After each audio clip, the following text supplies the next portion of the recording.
Hello and welcome back to Crypto Saving Experts, where we talk about the latest cryptocurrency news and take a look at the markets so that we all know exactly what is happening. My name is Jess and we do these live streams every single weekday at 11 till 12 BST time.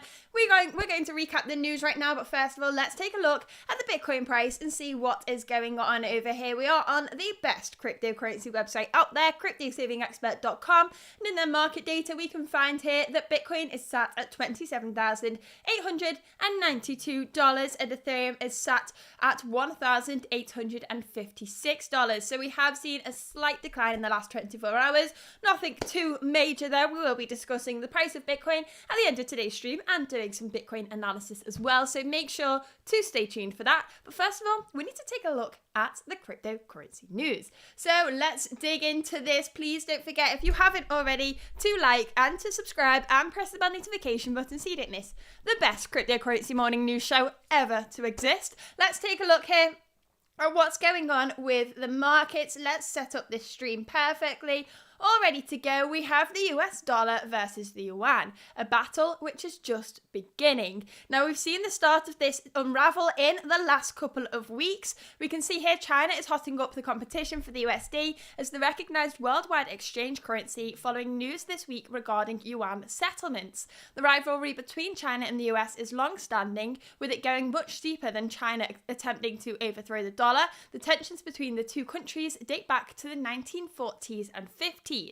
So we can see here we go back in time. 1949, the nationalist government was defeated, causing him and his troops to flee to Taiwan. And the US supported him as he was against communism, and this set up the US for decades of tension to come between the countries. And then in 1953, the US president lifted a naval blockade surrounding Taiwan, consequently leading to mainland China bombing islands off Taiwan. And the US again sided with Taiwan and China, causing tensions to begin brewing, with the US threatening nuclear war on China. So this is an ongoing thing since many, many years ago, and we are now seeing major steps that other countries are taking towards China over the US. So let's carry on with this article here. We have, despite these two events being so long ago, several years post World War II, the conflict and competition are still rife today, but have taken a different form. The dispute between the US and China has become an economic dispute instead of a conventional war involving troops and invasions. And that's not to say tensions have never subsided.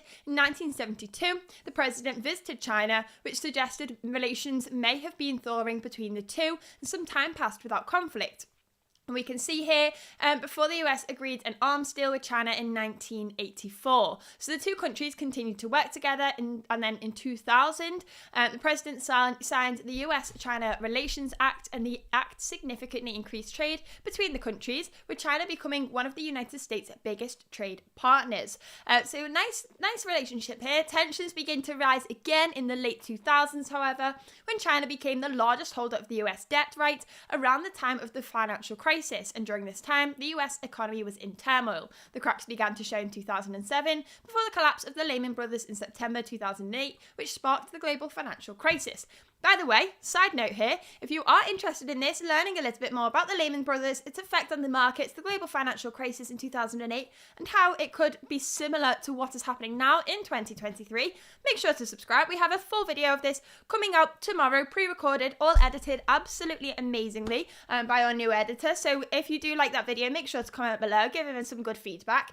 We can see here China's economy went from strength to strength, paving the way for more trade deals. One of the most significant events during the timeline was when this guy became president in 2013. The relationship between the US and China remained somewhat strained, and then President Obama and the president of China were civil and would still attend summits together, and this was until Trump took office in 2017. He broke on China policy by conversing with the Taiwan president, and in 2018, the US government placed tariffs on Chinese imports, sparking something of a trade war, with China combating the tariffs by imposing measures in US products. So we can see, basically, I don't want to run on this article too long because it is a very, very long one, but the points that we are making here is the relationship has been rocky for many, many years now, and now what we are seeing here is the currency war. So we're seeing this war between the US dollar and the yuan, and what we are seeing is here being called the de-dollarization. In 1944, the USD became the world's reserve currency and has since been utilised for global trade. And US dollars are recognised as the key currency for international trade, but perhaps China has other ideas. So China are trying to push the yuan to retake the US dollar's place and become the global reserve currency. We could see here in February, Russia announced it would increase its yuan reserves and trade on a ruble yuan basis, with China ditching the US dollar indefinitely. So what we've seen here is Russia and Ukraine have this war. And when this war was began, many different countries imposed sanctions on Russia, saying you can no longer make transactions. And this made it really difficult for Russia to access funds and make cross-border payments. And hopefully that was with the intention to stop this war from continuing and escalating. But what we've seen here is China have created another way for the Russia to funnel funds here. So we can see that they can now trade ruble yuan basis. And this means here, this suggested Russia and China were indeed forming a close relationship, with both of them having a common enemy, the US. Furthermore, if both parties wanted to avoid a physical war with the US, how could they hurt the country? By empowering economic war.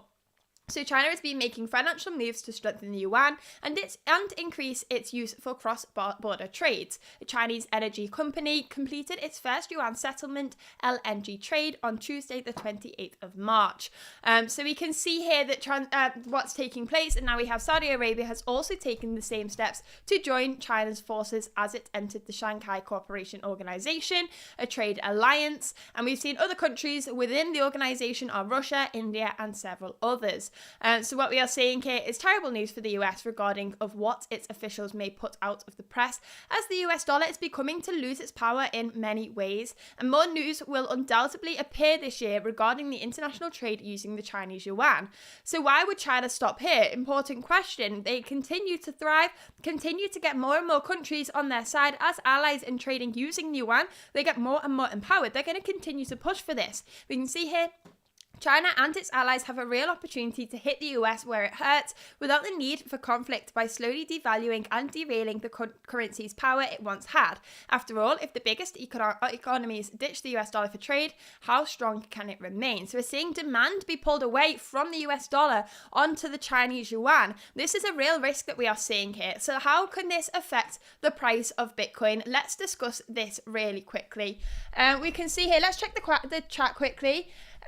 We can see here, Lord Spud says live, hit the like button. Yes, please don't forget, if you haven't already, to hit the like button, subscribe, press the bell notification button, and don't forget to tune into these live streams every single weekday. We have Jerome saying happy Easter. Happy Easter, everybody. Thank you very much for tuning in on Good Friday. I hope all of you are eating fish. That's tradition. You can't eat meat on Good Friday, only fish. And we can see here, Jerome said, work a bank holiday while I go to the Bahamas, Jess. I know, that's not really fair, is it? I'll be having words. Space Invader said, I hope he's paying you well today, Jess.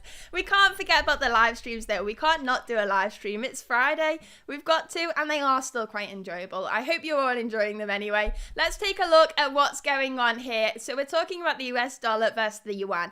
So how is this going to affect the price of Bitcoin? If the US dollar loses value, we can see this on the DXY, which measures the US dollar against 6 other currencies. If the US dollar loses value and the DXY starts to sink, this usually correlates to Bitcoin moving to the upside. They have an inverse correlation. When the DXY is increasing, Bitcoin is usually decreasing, and when the DXY is decreasing, Bitcoin is usually increasing. Now this only goes for a certain extent, because if the US dollar loses its integrity, we could see another financial crisis. We could see the stock market absolutely tank, and if the stock market does so, unfortunately, cryptocurrencies and Bitcoin still have a very strong correlation to traditional stocks as well. So what we could see there is the stock market fall, therefore see the price of Bitcoin fall, and therefore see the price of all the altcoins have a fall to the downside as well. We have seen that before. I mean, in most recent news, during the COVID-19 pandemic in March 2020, when the stock markets fell off a cliff, when we were all locked up inside, when the lockdowns began, the stock market fell off a cliff, Bitcoin sank to like $3,000. Bitcoin obviously was affected massively by the traditional stock markets falling, and that is something that we would see if the US dollar, I believe anyway, if the US dollar were to lose its position and its importance around the world.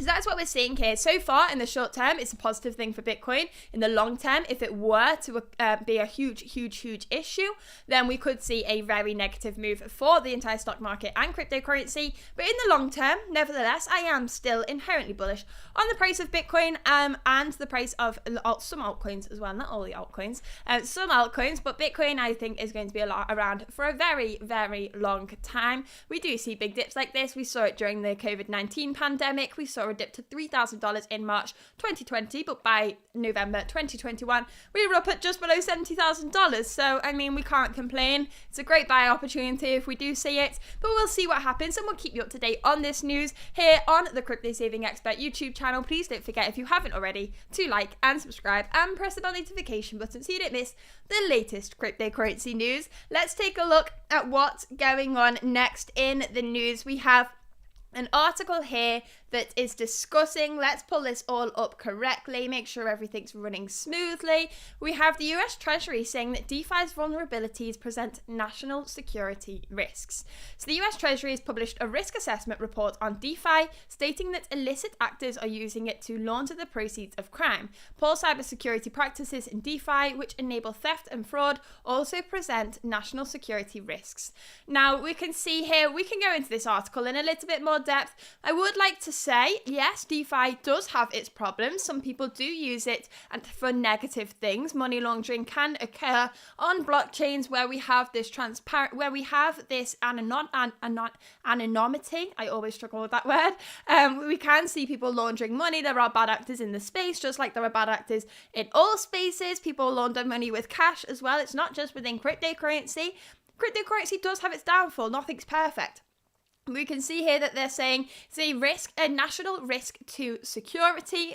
So we can take a look at this article and then I'll give my counter argument, which I'd say is a pretty strong counter argument. The US Treasury wrote, to accomplish this, illicit actors are exploiting vulnerabilities in the US and foreign AML/CFT regulatory, supervisory and enforcement regimes, as well as the technology underpinning DeFi services. In particular, this assessment finds that the most significant current illicit finance risk in this domain is from DeFi services that are not compliant with existing AML/CFT obligations. And so what we're saying here is they're pushing for the regulations. And this is okay. We like regulations here on the channel. So DeFi protocols are prone to exploits through vulnerabilities. Yes, they are, but it's a new piece of code. In cryptocurrencies, we're using relatively new coding languages. Their best practices has not yet been found. We're still building on our knowledge of how to best create these smart contracts. Yes, some of them have bugs, and yes, sometimes these are exploited, but every time they are,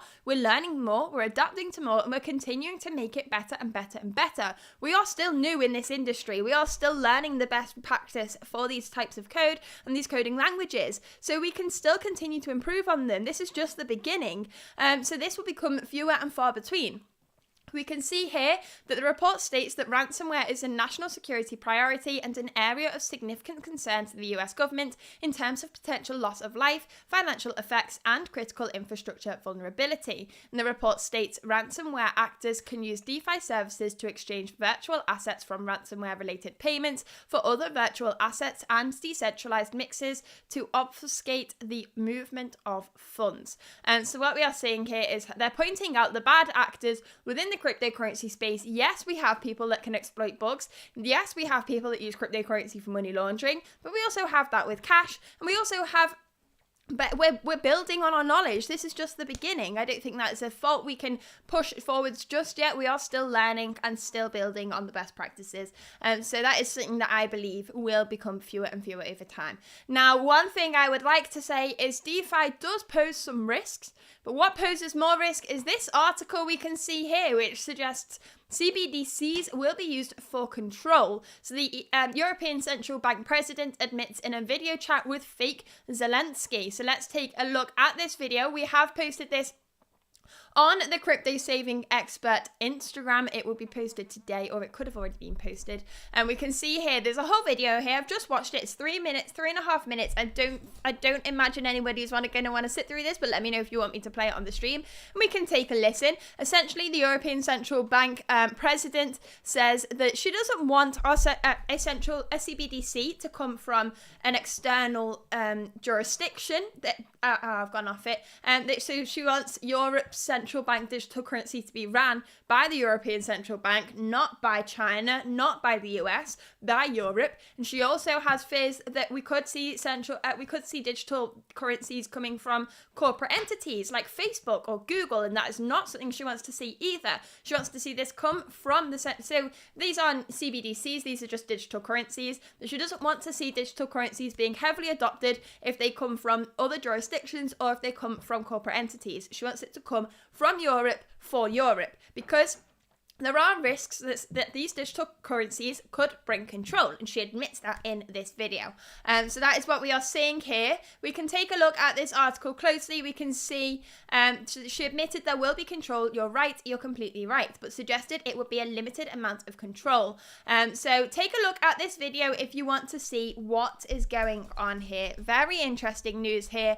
We'll take a listen to that at the end of today's stream if anybody wants to stick around to hear what she's got to say. Please don't forget, if you haven't already, to like and subscribe and press the bell notification button so you don't miss the latest cryptocurrency news. My name is Jess, and we do these live streams every single weekday talking about what's going on in the markets, even on Bank Holiday Friday.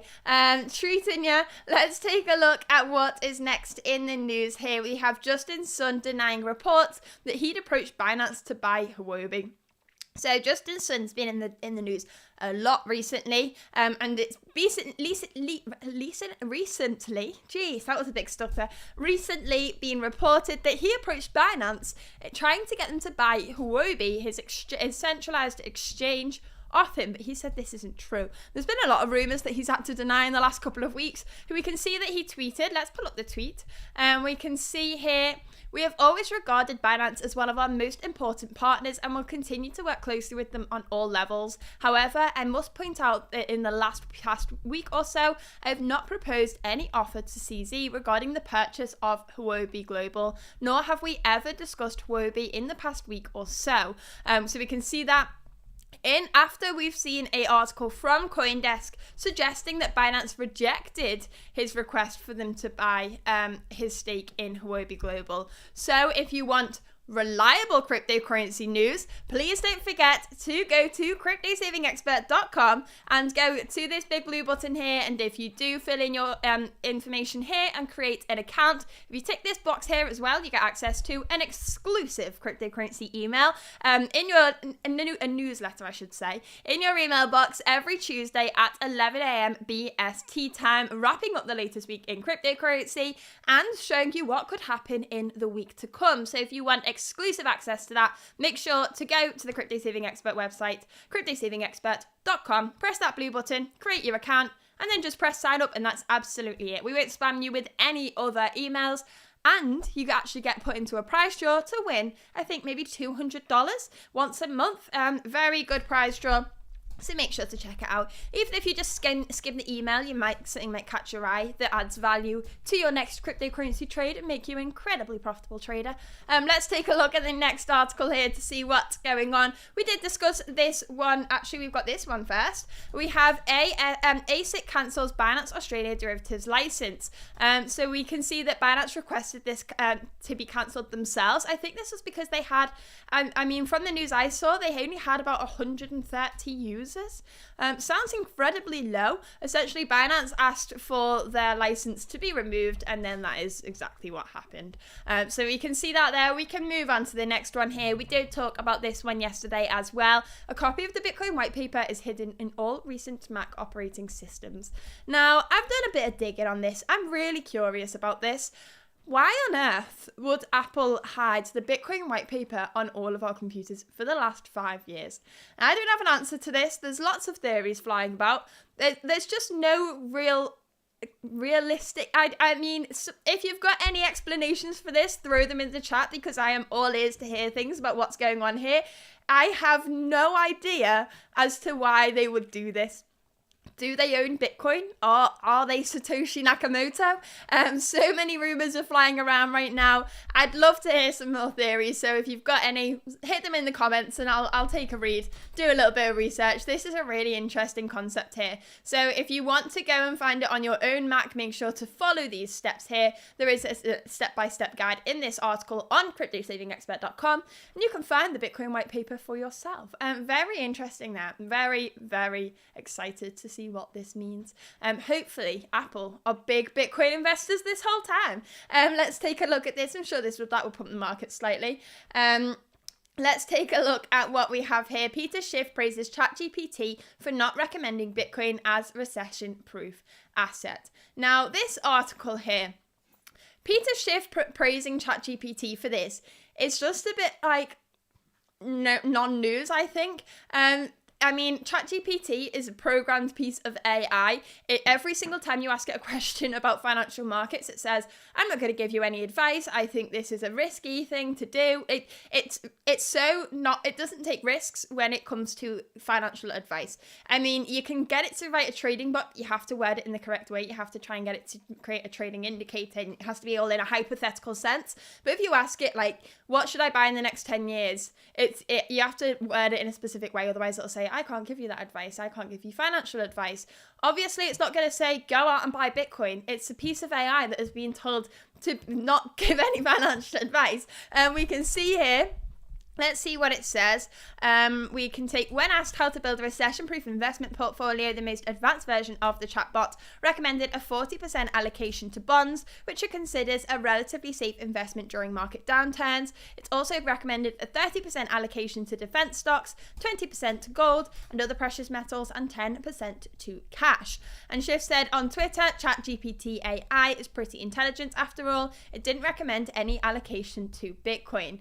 Now, I mean, I watched a video the other day by, I always forget this guy's name, the guy on YouTube that does financial videos, and he's got like all the magic tricks in. Anyway, there's this video on YouTube that I was watching, very famous. He's got like 10 million subscribers. Maybe that's a bit exaggerative. But he was showing that he asked ChatGPT to invest for him for a month.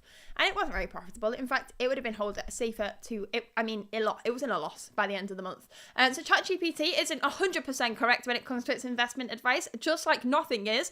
And praising it for not suggesting Bitcoin in this scenario is like absolutely pointless news, I think, in my opinion. A pointless tweet, I would say.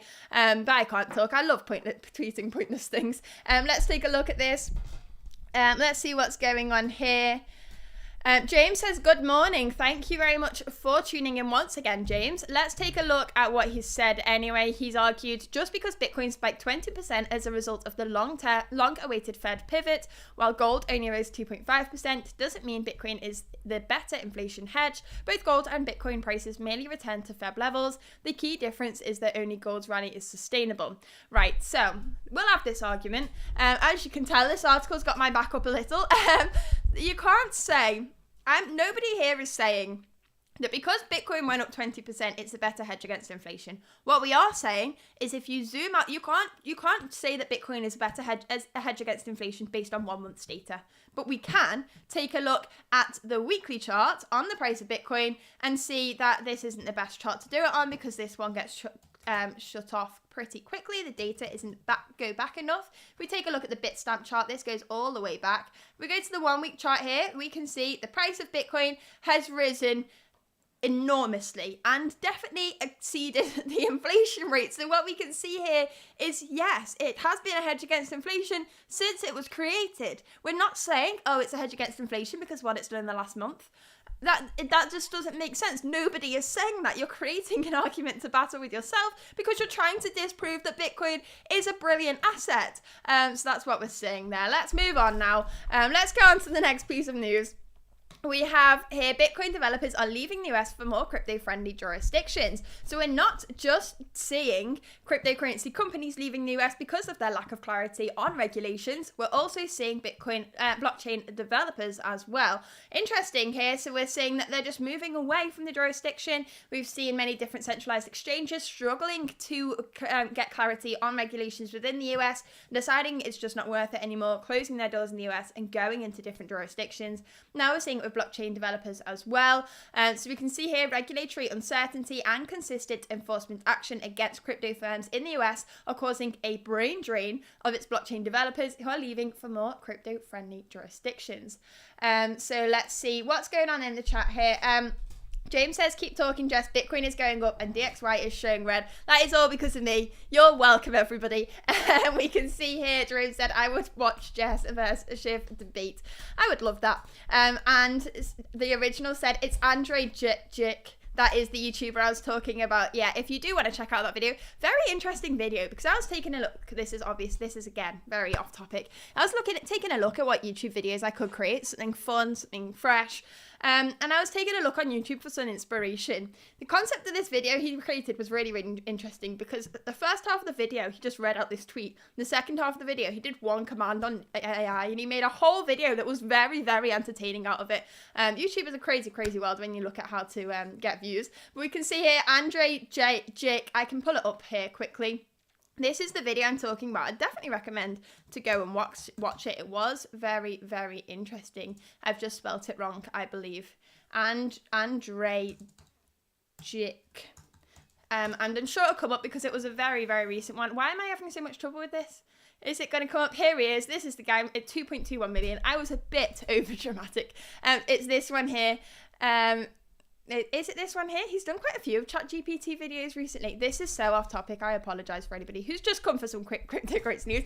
It's this video here. I asked ChatGPT to make me as much money as possible. If you watch this video, you'll see actually that someone tweeted saying, I've given ChatGPT $100. They ended up, this guy, the tweet went viral. He did already have like 100,000 Twitter followers to begin with, but his tweet went viral. He started investing or making a business from ChatGPT's guidance. He got ChatGPT to write him instructions for another AI software, giving the other AI software instructions on how to make a logo. So he used one AI tool to operate another AI tool to create a logo and an entire business. And he actually got people investing into this business within 24 hours. So he unravels that scenario in this video. Definitely recommend that. But only after we finish today's stream. Don't forget to watch today's stream first. I don't know if promoting other YouTube channels on the live stream is exactly what Jordan had in mind. But here we are. It's Bank Holiday Friday. We've all got lots of time on our hands to watch some cryptocurrency and finance YouTube. Let's see what's going over here. What news article are we up to? I've gone so off topic today. I sincerely apologise. Let's see where we are. Blockchain developers are leaving the US. We have just discussed that slightly. We'll move on to the next one. We have asset managers tycoon BlackRock has its Paris headquarters overtaken by protesters. So multi-trillion-dollar asset management firm BlackRock has had its Paris offices taken over by protesters rallying against the country's recent pension reform. So shocking news here. CNN has reported that the French BlackRock headquarters are the latest target for protesters who are angry regarding the latest changes to the French pension scheme. It was estimated approximately 100 people entered the building where the offices are located as tensions reached a tipping point. And we can see here the spokesperson of the French union, SUD, stated the meaning of this action is quite simple. We went to the headquarters of BlackRock to tell them the money of workers for our pensions, they are taking it. So the catalyst of this protest began in March when France's president took advantage of his special presidential power to force through a bill that saw the pension age rise 2 years from 62 to 64. Now, we've seen lots of protests over this in Paris specifically and all over France really, and now we are seeing them actually protesting to BlackRock themselves. So interesting news there. We'll see how this unravels. Changing the time and age from 62 to 64 has caused a huge amount of tensions over in France right now. So let's keep our eyes on this.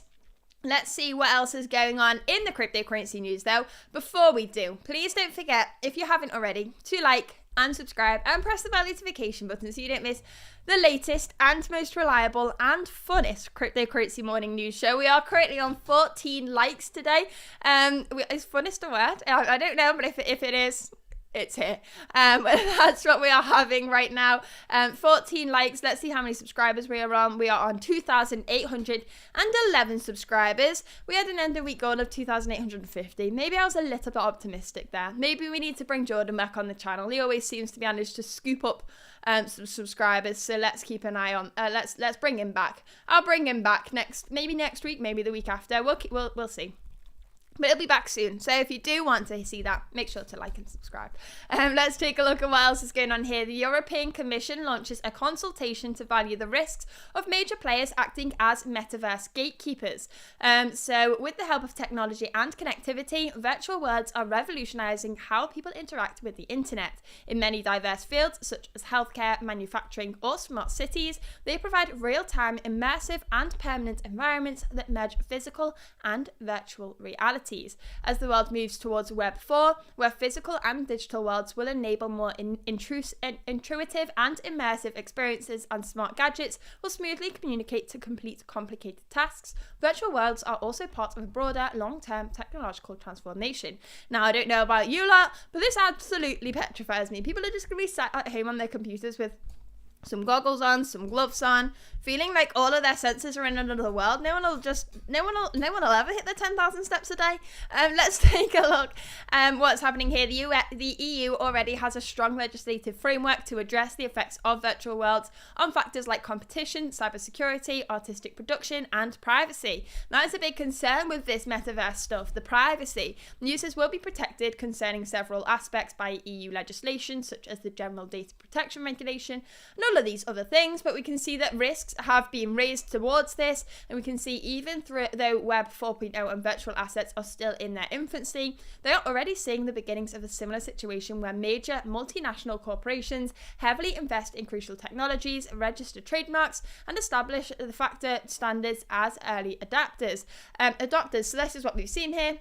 We've seen Facebook rebrand to Meta, so that's what we're seeing here. We'll see how this all unravels. I still think we are far enough. I mean, it seems to be coming very quick, all of this new technology, but I like to think it's still far in the future.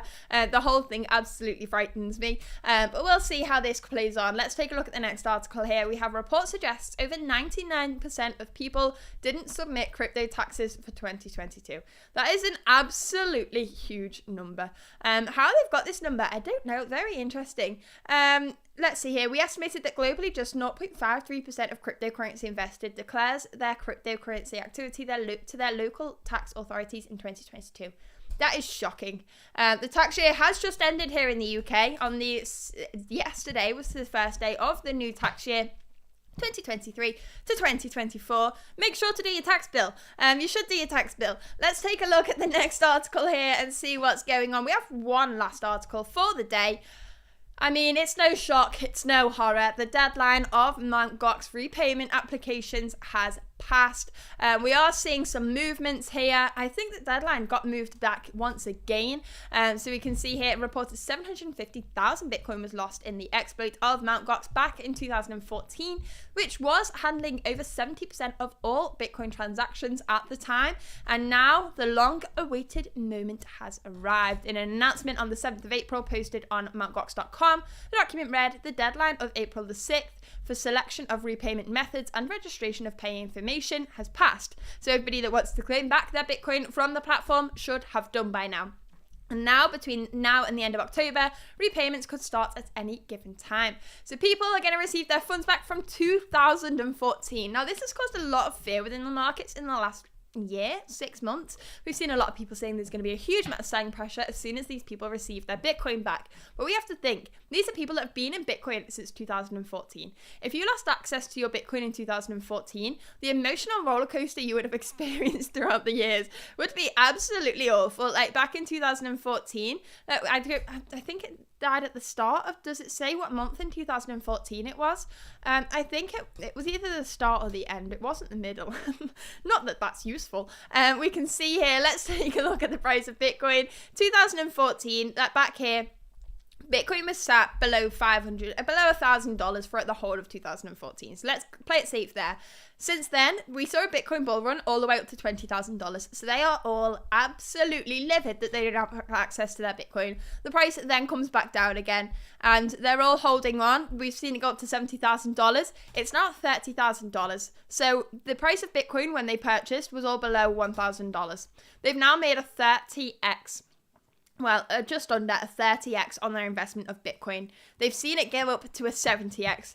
Do you think they're going to sell their assets? These people that were smart enough to get back into Bitcoin in 2017. I feel like they've been forced to hodl for this long. Many of them will continue to hodl. Fingers crossed there won't be too much selling pressure from this. And obviously they're receiving their assets back in different ways. They've all chosen how they would like to receive their payments. So I'm not too concerned about this sale. The news of there being a big sell-off from Mt. Gox investors came at a similar time for everybody saying that MicroStrategy was about to get liquidated. Neither. We just saw the price increase. Problem solved. MicroStrategy are about to be in a profit. I think their profits are on $29,000 and like $29,003 or something is MicroStrategy's average entry point. I did see yesterday on Twitter, on crypto Twitter, that MicroStrategy own every 150 Bitcoin. Maybe it was 250, one of like a small number like that, which is pretty concerning, really. I don't really like that. That means they have a huge percentage of the circulating supply. But let's keep an eye on that. Let's take a look at the price of Bitcoin. Today's video has definitely been a lot more informal than the usual streams, but it's bank holiday, so it's allowed. Let's take a look at what's going on over here. We have the price of Bitcoin still between the range of $28,600 and $27,700. If it breaks this level of support, I'm looking down at the $26,900 level, then the $26,600, but I'm not too concerned about those levels right now. Potentially we could see the $26,900. But while the 27.7 level is holding, maybe we should be looking up at the positives and seeing $28,600 as a potential and $28,800 as well. Obviously, it is Friday. I don't think the US have Easter bank holidays off. I don't think they'll the markets will change this weekend. I'm not 100% sure on that. I had this argument with someone last year working out if this were the case, and I don't remember the outcome of that conversation. It looks like it is a bank holiday in America. Interesting. Oh no, that's because we're on the weekly chart. Here we go. We have action. I think Monday. Let's get onto the 1 hour chart. Yes, the CME chart is still ticking. It's not a bank holiday in America. We can see here that the CME chart will finish for the weekend. Let's get this right. What time is this one on? At 3. This chart is in UTC -5. We can see here that at, let's get this right, 3 p.m. on this chart. What time is it now? Quick maths from someone with a maths degree isn't easy. And in 10 hours time, the CME chart will close. And in 10 hours time, the CME gap will open. So then we might see fluctuations over the weekend. I don't expect to see too many fluctuations. I expect to see sideways action within this price range of 27,700 to 28,600.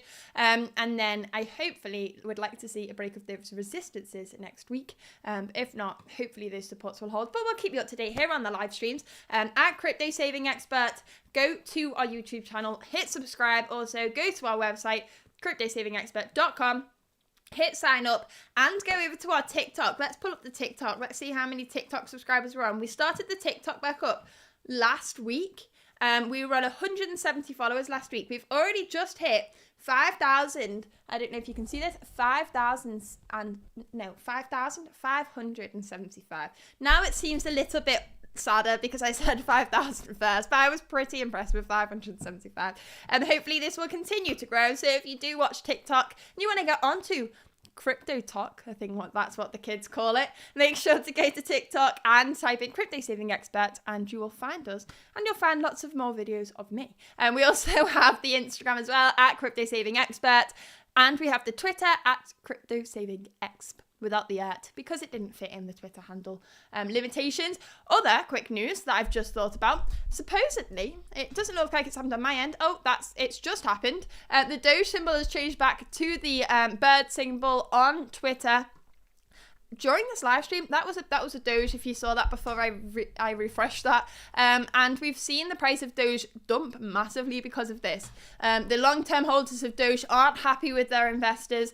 They're very flip-floppy.